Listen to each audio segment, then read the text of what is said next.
안녕하세요. 소동진 작가입니다. 여러분, 드디어 제 유튜브 구독자가 500명을 넘어섰습니다.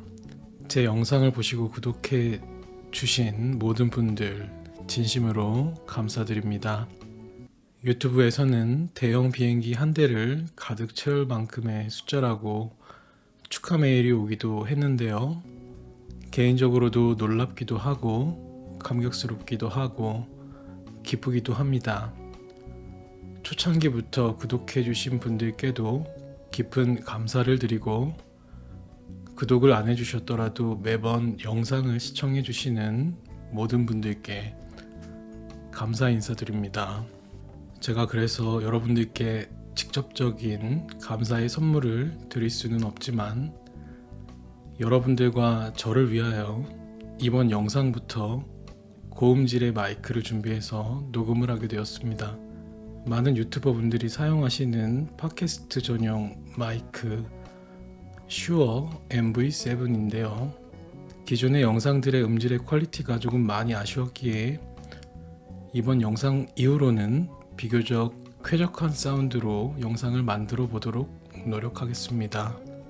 오늘은 푸어링 작업을 하면서 그림을 망치게 되거나 머릿속에서 구상한 것들이 제대로 구현되지 않을 때 제가 어떤 생각이 들었는지에 대해서 조금 이야기해 보려고 합니다. 영상에서도 지금 등장하지만 제가 최근에 푸어링 작업을 하고 있습니다. 푸어링 작업은 물감을 들이붓는 기법이죠. 제가 평소에 관심이 많이 가던 미술 기법이긴 한데 저도 이 기법에 대해서 지식이 많이 부족하다 보니까 요즘에 국내외 다양한 아티스트님들의 레시피를 하나둘 연습 삼아서 따라하고 있는데 성공하는 경우도 있긴 하지만 굉장히 많은 실패를 하고 있습니다. 그럴 수밖에 없겠죠. 레시피를 안다고 해도 미묘한 차이가 생길 수도 있고 경험이 많이 부족한 상태니까요.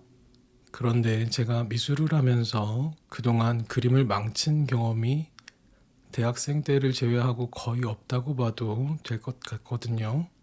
그럴 수밖에 없는 게 제 그림 자체가 구상 작업이기 때문에 스케치를 하고 들어가는 경우가 많아서 실수할 일이 거의 없는 편이죠. 설령 그림을 그리거나 종이로 작품을 만들 때도 작은 실수들은 대부분 수정이 가능하기도 하고, 큰 실수가 있다 해도 하나둘 뜯어 고치면 결국에는 완성도 있는 작품으로 만들어집니다. 그런데 지금 제가 하고 있는 푸어링 작업들은 시작 단계에서 재료 배합을 잘못하면 결과를 수정하기 까다롭더라고요. 물론 물감을 덮거나 푸어링 도중에 이건 아니다 싶을 때 닦아내면 되긴 하거든요. 그래도 이런 상황이 오면 물감이 아깝기도 하고 망했다 이런 생각도 들거든요. 이게 지금 배우는 단계라서 그렇겠지만 제가 머릿속에서 구상한 것과는 완전히 다른 형태의 형상이 나타날 때가 많거든요. 그 이유는 아무래도 물감과 보조제의 농도 조절에 실패했거나 푸어링을 하면서 물감을 잘못 흘러가게 해서 망하는 경우도 많았어요. 또한 더운 날씨에 작업했을 때는 푸어링을 하는 도중에 물감이 고체화되기도 하고, 드라이로 물감을 날리는 더치 푸어링 같은 경우에는 바닥에 깔린 물감이 통으로 날아가서 캔버스 면이 보일 때도 있었어요. 한마디로 경험 부족이었던 거죠. 그런데 저는 망친 작품들이 많긴 하지만 푸어링에 실패하면서 기분이 안 좋다거나 나는 왜 안 되는 것인가 이런 생각은 들지는 않았습니다. 물론 물감이 아깝다, 물감 버렸네, 이런 생각들은 들곤 합니다. 그렇지만 탁해진 물감도 모아서 보관하면 나중에 또 쓸 일이 생기긴 하니까요. 어쨌든 저는 실패를 최근에 여러 번 거치면서 내가 제대로 된 재료를 선택했다는 생각을 많이 했습니다. 실패를 한다는 것은 아직 이 재료에 대해서 연구하고 배워야 할 것이 많다는 점이겠죠. 페이퍼 작업을 처음 했을 때를 돌이켜보면 그때도 다양한 문제점이 발생했었는데 페이퍼 작업의 가장 큰 문제는 작품의 보존력이었던 것 같습니다. 아무리 많은 시간을 투자하여 페이퍼 작업을 완성했다 하더라도 습도가 높거나 인공적인 에어컨 바람을 오래 쐬면 종이가 일어나거든요. 또한 햇빛에 장시간 노출되면 자연스럽게 색은 변질되겠죠. 이것에 대한 완벽한 해결책은 페이퍼 작업 자체를 에폭시나 레진 같은 마감재로 완전히 덮어버리는 것인데, 그러면 또 페이퍼 작업만의 질감을 느낄 수 없다는 단점도 있습니다. 따라서 일단 저는 유리로 된 액자로 마감을 하거나 뿌리는 바니쉬를 사용하고 있긴 한데요. 장기적으로는 확실한 마감을 한 후에 컬렉터 분들께 작품을 파는 것이 좋을 거라 생각이 듭니다. 페이퍼 작업 같은 경우 현재 종이와 문장들이란 개인전을 하면서 일단락 마무리를 지은 상태인데요. 개인전이 끝날 때까지는 푸어링 작업을 비롯해서 다양한 기법을 실험해 보면서 앞으로의 매체에 대한 방향을 정할 계획입니다. 그런데 페이퍼 작업이 단점이 많기도 하지만 굉장히 매력적인 재료는 맞습니다. 붓과 물감으로 표현할 수 없는 텍스처가 많거든요. 여러분들도 한번 기회가 되신다면 작품을 감상하시거나 만들어 보시는 것을 추천드립니다. 다시 푸어링 작업으로 돌아가 보면 푸어링 작업 같은 경우에는 보존적인 측면에서는 전혀 문제될 것이 없습니다.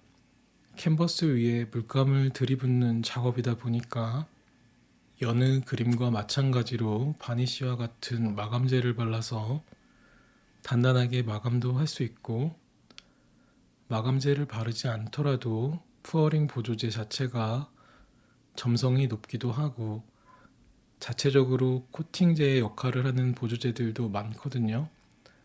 따라서 보존적인 측면에서는 완벽에 가까운 기법이다라고 할 수 있겠습니다. 그렇다면 푸어링 기법의 단점은 무엇인가에 대해서 생각해 봐야 할 지점들도 있겠죠. 이 작업의 가장 큰 장점이자 가장 큰 단점은 제가 생각할 때 너무 쉽다입니다.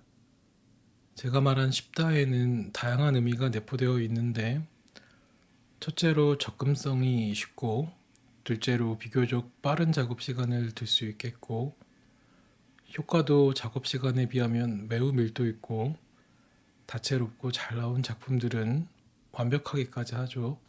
그렇다면 푸어링으로 만든 그림들의 작품이란 말을 붙일 수 있을 정도의 가치를 가질지에 대해서 생각해 보면 개인적으로는 쉽지는 않다고는 생각합니다. 다만 푸어링 작업을 누가 하느냐가 가장 중요하고, 그 사람 또는 작가가 어떤 의미를 붙이느냐에 따라서 작품의 가치는 달라질 수 있다고 저는 봅니다. 일반적인 시각으로 봤을 때 푸어링 작업은 인테리어에 적합한 그림이긴 하거든요. 예쁜 벽지와도 같은 것들인데, 그런데 따지고 보면 아무리 좋은 미술 작품이라도 결국은 벽에 걸어 놓거나 공간에 배치하기 마련입니다. 따라서 푸어링 작품을 기존의 기성 미술 작품보다 하대할 이유는 전혀 없다고 생각합니다. 제가 최근에 작업을 하면서도 이 작업은 연구를 하면 할수록 쉽게 볼 작업은 아니라고 저는 느꼈거든요.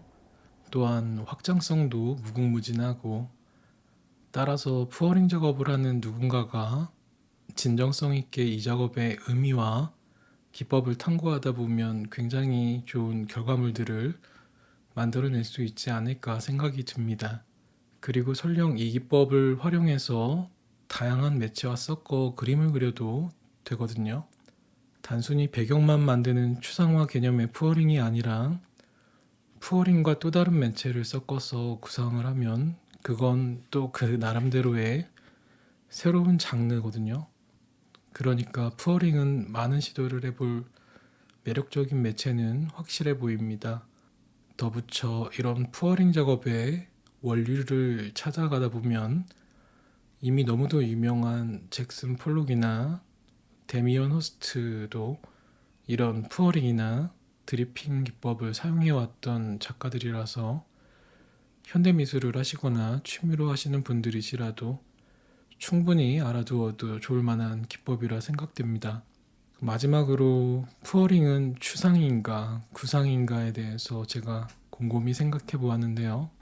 완성된 푸어링 작품을 보고 있으면 당연히 이 작업은 추상이라 많은 분들이 생각하시겠지만 제가 작업을 하다 보니까 이건 추상이 아니라 정밀한 구상에 가깝다는 결론을 내렸습니다. 이게 어째서 추상이 아니고 구상이냐 질문을 하시는 분들께 답변을 해보면 이 작업은 물감 제조 단계에서부터 이미 화면을 어떻게 구현할지 정확히는 어떤 우연의 효과를 보여줄 수 있는지를 정하고 시작하게 됩니다.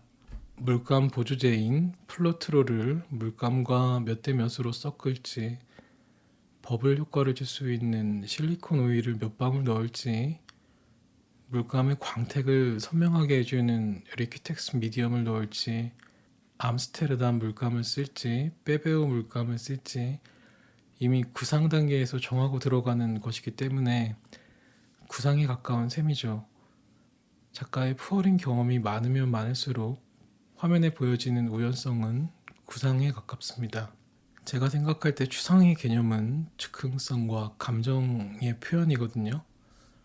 내가 지금 이런 느낌의 이런 형태의 감정을 가지고 있어서 캔버스 위에 빨간 물감을 뿌리고 나이프로 캔버스를 찍기도 하고 다양한 오브제를 붙이기도 하는데 감상자 입장에서는 그림에서 그런 감정의 기복과 리듬을 느껴야지 제대로 된 추상 작품일 텐데 푸어링 작업 같은 경우에는 준비 과정에서도 그렇고 기법을 시연하는 중간에도 정해진 레파토리 안에서 진행되는 경우가 대다수입니다.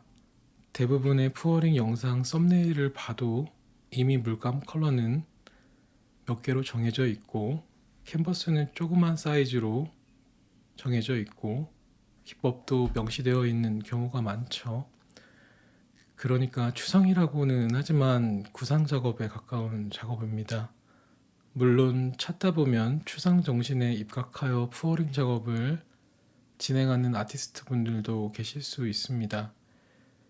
결론적으로는 저는 앞으로도 많은 실험을 해볼 예정이고 기왕 시작했으니 제대로 된 작품으로 만들어 봐야 하는 것이 주어진 과제겠죠. 저는 어차피 구상 작업 형태로 푸어링 작업을 발전시킬 것 같긴 한데 재료가 완전히 저에게 익숙해졌을 시점에는 추상 작품에 가까운 접근으로 푸어링을 하지 않을까 싶네요. 네, 오늘은 푸어링에 대해서 이야기하다 보니까 영상이 조금 길어졌는데요. 앞으로도 미술 재료와 기법에 대해서도 이야기하는 영상을 올려보도록 노력하겠습니다. 다시 한번 이렇게 많이 구독해 주셔서 너무 감사드리고 끝까지 시청해 주셔서 정말 감사합니다.